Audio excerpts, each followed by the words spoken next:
오늘날 정보기술과 네트워크의 발달은 인터넷 시대를 넘어 언제 어디서나 네트워크에 연결해서 원하는 정보를 얻을 수 있는 유비쿼터스 컴퓨팅 환경으로 발전하고 있습니다.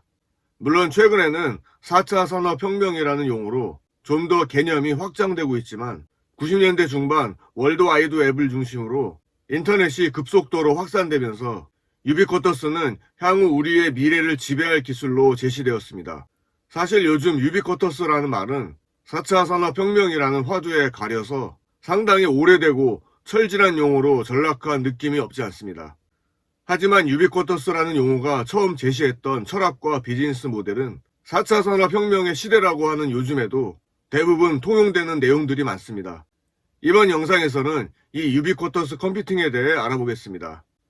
계속해서 경영정보 시스템이나 이 비즈니스를 비롯하여 다양한 경영학 관련 강의 영상을 받아보실 분은 지금 구독해 주시면 감사하겠습니다.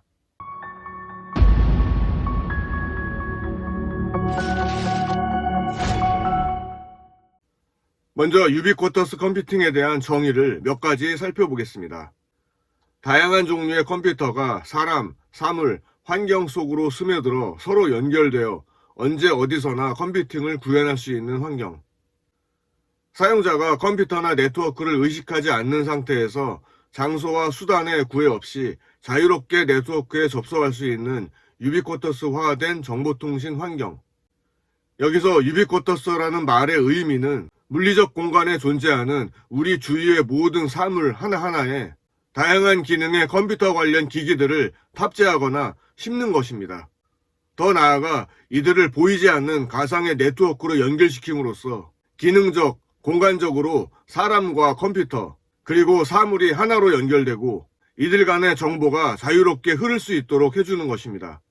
이것이 바로 물리적 공간과 가상 공간이 연결된 제3의 공간이고 이를 가능하게 해주는 기술적 개념이 바로 유비쿼터스 컴퓨팅인 것입니다.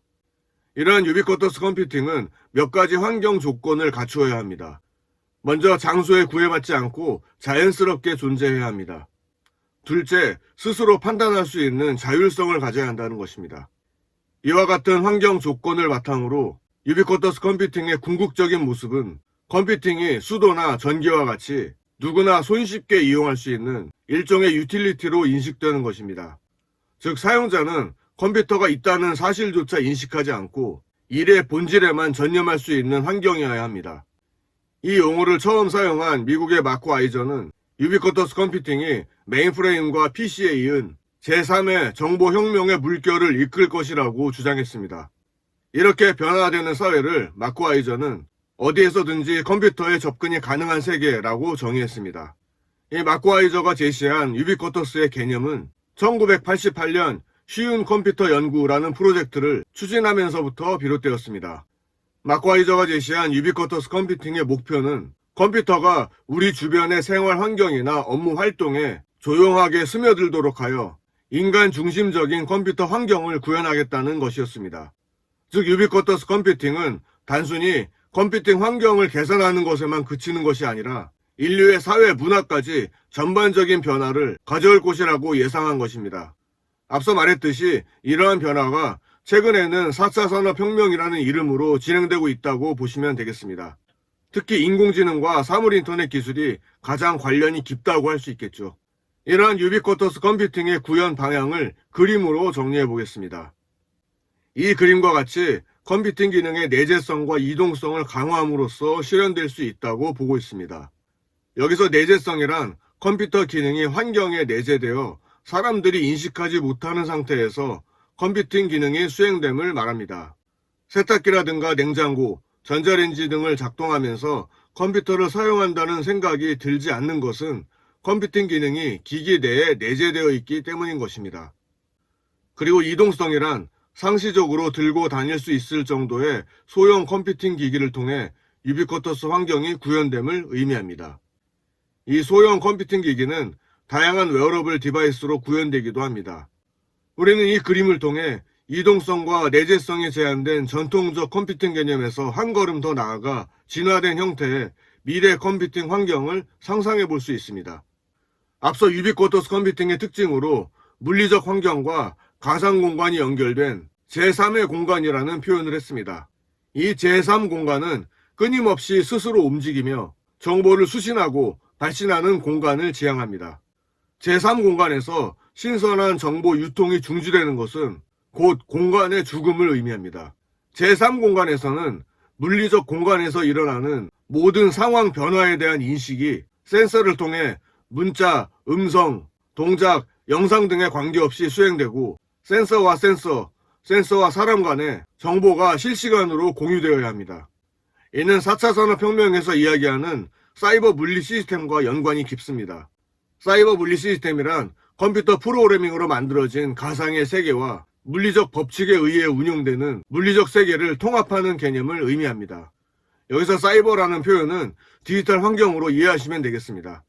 따라서 인간의 생활에서 사용하는 다양한 기계와 이를 제어하기 위한 소프트웨어, 액추에이터, 센서, 전자 하드웨어, 인베딩 시스템 등을 포함한 각종 네트워크 시스템을 연결짓는다면 사물 인터넷의 개념과 상당히 일맥상통한 그림이 그려집니다. 유비쿼터스의 제3 공간이나 사이버 물리 시스템의 구현은 단지 개인 생활의 편의성을 높여주는 것뿐만 아니라 전력망, 에너지, 건강 진단 시스템, 교통 시스템, 공공 기초 시설 등이나 산업체 생산 시설에도 적용하여 효율을 높일 수 있게 될 것입니다. 이러한 유비쿼터스 기술을 이용한 비즈니스나 서비스로는 언제 어디서나 유비쿼터스 서비스를 이용할 수 있는 도시를 건설하고자 하는 UCT, 유비쿼터스 환경을 기반으로 학생들이 시간, 장소, 환경에 구애받지 않고 일상생활 속에서 언제 어디서나 원하는 학습을 할 수 있는 교육 형태를 의미하는 유러닝. 과거 전자정보의 개념을 뛰어넘어 국민이 언제 어디서나 통신망에 접속하여 원하는 행정 서비스를 받을 수 있는 환경을 갖춘 정부를 의미하는 유정부 등이 있습니다. 여기서는 유비쿼터스 컴퓨팅이 지향하는 활용 모델로서 UCT에 대해 좀 더 정리해 보겠습니다. 말 그대로 UCT는 유비쿼터스 도시를 의미합니다. 여기서 우리는 도시에 대해서 먼저 생각해 볼 필요가 있습니다. 도시는 물리 공간의 기능이 가장 고도로 집적된 곳이라고 할 수 있습니다. 또한 반면에 온갖 종류의 문제점을 안고 있는 공간이기도 합니다. 즉 국가 경쟁력의 원천이면서도 주택, 교통, 환경, 범죄 등 해결해야 할 수많은 문제점을 안고 있는 골칫거리 공간이기도 합니다. 이 도시에는 수많은 공간과 사물, 사람들이 각자의 활동을 수행하며 존재하고 있습니다. 유비쿼터스 도시혁명은 공간, 사물, 사람, 그리고 활동을 어떻게 하나로 연결할 수 있는가의 문제로부터 시작합니다. 말 그대로 UCT는 언제 어디서나 유비쿼터스 도시 서비스를 제공하는 도시라고 정의할 수 있겠습니다. 우리나라에서는 2008년도에 유비쿼터스 도시의 건설 등에 관한 법률이 제정되어 시행되다가 최근에 스마트 도시 조성 및 산업진흥 등에 관한 법률로 개정되어 시행되고 있습니다. 개정된 법률에서는 유비쿼터스 도시, 즉 UCT라는 용어가 아니라 스마트 도시라는 표현을 쓰고 있습니다. 해당 법률 제2조 1항에서는 스마트 도시에 대해 이렇게 정의하고 있습니다. 스마트 도시란 도시의 경쟁력과 삶의 질의 향상을 위하여 건설, 정보통신 기술 등을 융복합하여 건설된 도시 기반 시설을 바탕으로 다양한 도시 서비스를 제공하는 지속 가능한 도시를 말한다. 이렇게 법률도 제정되어 시행되고 있고 관련된 정보기술과 개별 서비스 기능의 가시적인 발전에도 불구하고 실제로 체감할 수 있는 비즈니스나 서비스로 발전하는 과정은 좀 진행이 더딘 부분이 있습니다. 그 이유는 UCT라는 서비스 모델 자체가 상당히 종합 예술적인 측면을 가지고 있기 때문입니다. UCT를 중심으로 한 도시 계획과 개발 문제는 정보기술 문제만이 아니라 사실 부동산이라든가 교통, 환경 등 거시적인 관점의 경제 문제 및 국토개발 문제와 상당히 관련이 깊기 때문에 좀 더 신중한 접근을 통해 발전을 이루어갈 필요가 있습니다. 이번 영상에서는 유비쿼터스에 대한 내용을 정리해 보았습니다. 사실 RFID나 네트워크 구조를 비롯하여 기술적인 접근이 좀 필요한 내용인데 경영학 관련 과목이라는 특성상 서비스나 비즈니스적인 내용만 정리하는 것으로 하겠습니다. 끝까지 시청해 주셔서 감사합니다. 내용이 여러분의 학습과 업무에 도움되셨다면 좋아요 눌러주시고 앞으로 계속 경영학 관련 강의 영상을 받아보실 분은 구독해 주시면 감사하겠습니다.